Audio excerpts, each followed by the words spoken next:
Chaque jour, du lundi au samedi, suivez le journal des Scoop FM à 18h30, 21h30, 8h juste, 12h30 et 16h juste sur la 98.5 MHz qui pousse 24 radios et sur la radio communautaire Moïseni à 9h05, 13h03 et 21h juste sur la fréquence 101.0 MHz.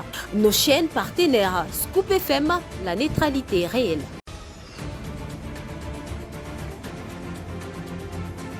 Jeudi 9 janvier 2025, fidèles auditeurs et auditrices, bonsoir et bienvenue dans ces journaux sur Scoop FM. L'actualité, c'est la recrudescence de l'insécurité galopante observée sur la ville de Lubumbashi dans la province du Haut-Katanga. Poursuite de l'enquête sur la mort du journaliste Patrick Adonis Numbi Banzé, tué par des bandits non identifiés. C'est tout pour le titre. Comme annoncé dans les titres, face à l'insécurité galopante qui s'observe sur la ville de Lubumbashi depuis un temps, le président national de la Fondation katangaise monte au créneau, sollicitant l'implication urgente des autorités pour sécuriser la population et ses biens. Suivez Bangamuko Dieu de Noé dans cet extrait choisi par Christian Muchompa. Mambo ingine ni mambo ya insécurité inapita. Insécurité inapita kama unaanza kuangalia saa uko nalia, nani atakuridhisha? Hakuna mtu atakuridhisha. Il faut se mettre debout. Nous allons aussi à ce niveau organiser l'homme audience pour rencontrer les autorités. Tu n'as pas choisi population. Na ba autorité, main dans la main, tunatumika juu ya kuvaincre ile insécurité. Juu kama ya kuingilia kwako, utaona sana ni mambo ya bongo. Mais tout ce que je vois de ma descente couloir, j'ai vu les images, c'est très regrettable. Hii ni mambo kama ni ya jana, je crois, kama ni ya leo usiku. Donc vous comprenez que kama tumekala tu kimya, ulia kufanya fort sana mubitu ya ovyo ya sisi na sisi mpaka tange tuko si wenye marezo sosio kuna chambulana mwe benyewe finalement est-ce que mutaweza? Hatuwezi kuweza kama hatuna unité. Donc une réunion du Conseil supérieur de la défense élargie a été présidée le mercredi 8 janvier 2025 à la Cité de l'Union africaine par le président de la République et commandant suprême Félix Tshisekedi Tshilombo sur la situation de la sécurité générale du pays, au cours de laquelle il a fait savoir que les médias font l'apologie du terrorisme du M23 et des mesures sévères seront prises dans les prochains jours. Nadège Kaboli pour plus de précisions. Le président de la République, Félix Tshisekedi, a au cours de la réunion du Conseil supérieur de la défense élargie, présidé mercredi 8 janvier 2025 à la Cité de l'Union africaine à Kinshasa sur la situation sécuritaire partout en RDC, en particulier dans la partie Est en proie suite à l'agression rwandaise sous couvert des terroristes du M23, fait savoir que plusieurs médias font depuis très longtemps et beaucoup de Congolais par naïveté, par manque de patriotisme ou tout simplement par trahison font l'apologie du terrorisme du M23 et il va falloir prendre des mesures très sérieuses dans le prochain jour. Des mesures seront prises dans les jours à venir contre le média qui travaillerait dans le sens d'accompagner l'œuvre terroriste qui s'est faite en RDC pour l'impératif de la paix, au-delà de la question opérationnelle qui a été abordée dans toute sa dimension.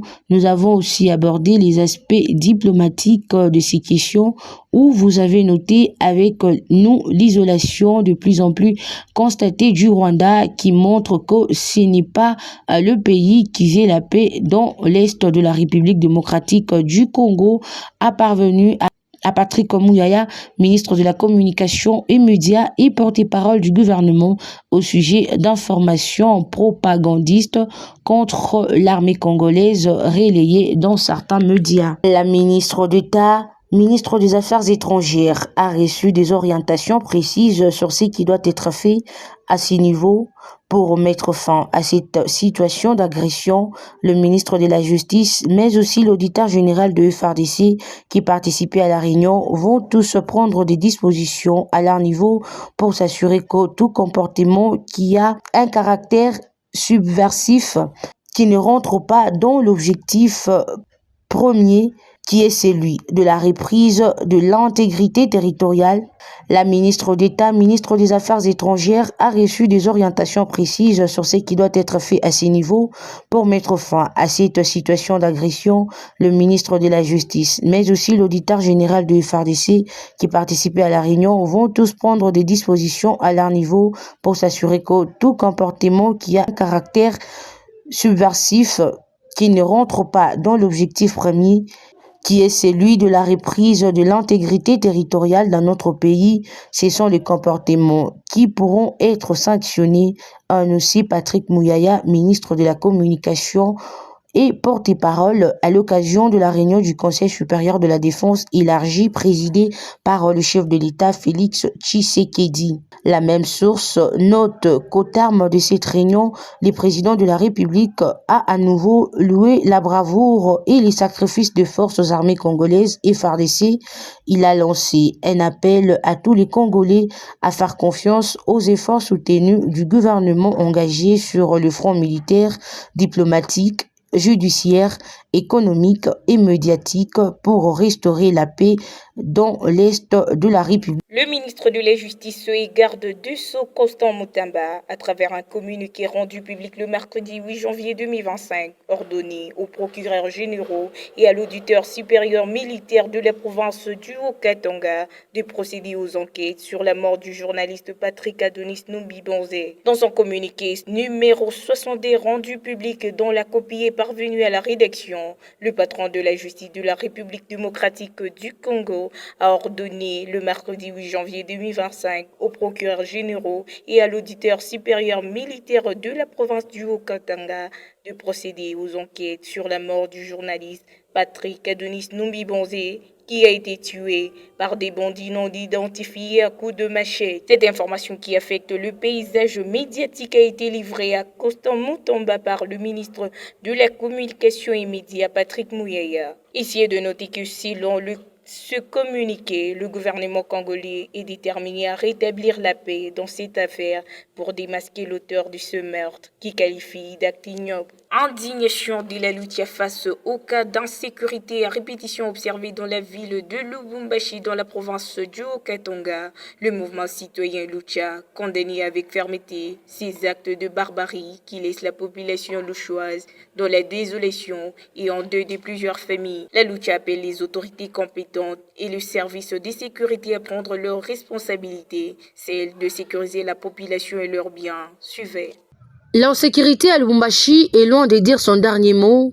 Il ne se passe pas une nuit sans que les bandits armés ne puissent opérer en toute quiétude dans une famille, causant en leur passage désolation et tristesse. Ajoutez à cela les banditisme urbain qui continue de causer des dégâts énormes. Le dernier en date est le meurtre du journaliste Patrick Adonis Numbi Bonzé, survenu la nuit du mardi 7 janvier 2025 au quartier Gécamine, aux environs de 23 heures, alors qu'il revenait de son lieu de travail. La Lucha présente ses condoléances les plus attristées à toutes les familles endeuillées suite à la recrudescence de l'insécurité et condamne avec fermeté le meurtre odieux du journaliste Adonis. Cependant, le silence coupable des gouvernants nous laisse croire que les autorités qui ont pour responsabilité de veiller sur la population et ses biens ont non seulement failli, mais sont complices des atrocités que subissent la population sans moyen de se défendre. Lorsque la quiétude de la population est menacée, des mesures nécessaires doivent être prises en toute urgence. Malheureusement, ce n'est pas le cas pour la ville de Lubumbashi. En effet, depuis le mois d'octobre de l'année passée, plus ou moins 20 personnes ont perdu la vie et 150 maisons cambriolées dans la ville de Lubumbashi, province du Haut-Katanga, sans qu'il y ait des mesures draconiennes de la part des autorités compétentes. Face à cette menace récurrente, la Lucha s'indigne et condamne avec inertie des autorités censées protéger et assurer la quiétude de la population.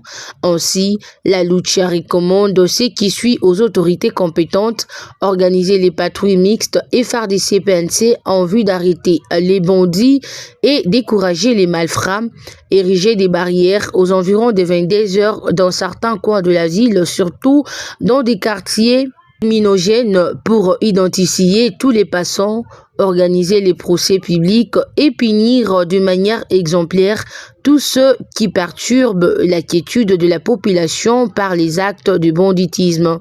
L'insécurité n'a pas de couleur politique et ne laisse personne à l'abri. La Lucha lance un appel solennel à toute la population de bien vouloir collaborer avec les services de sécurité, notamment en dénonçant toute personne suspecte dans le quartier. Et c'est la fin complète de ce journal. Merci de l'avoir suivi. Nous vous disons merci et à très vite.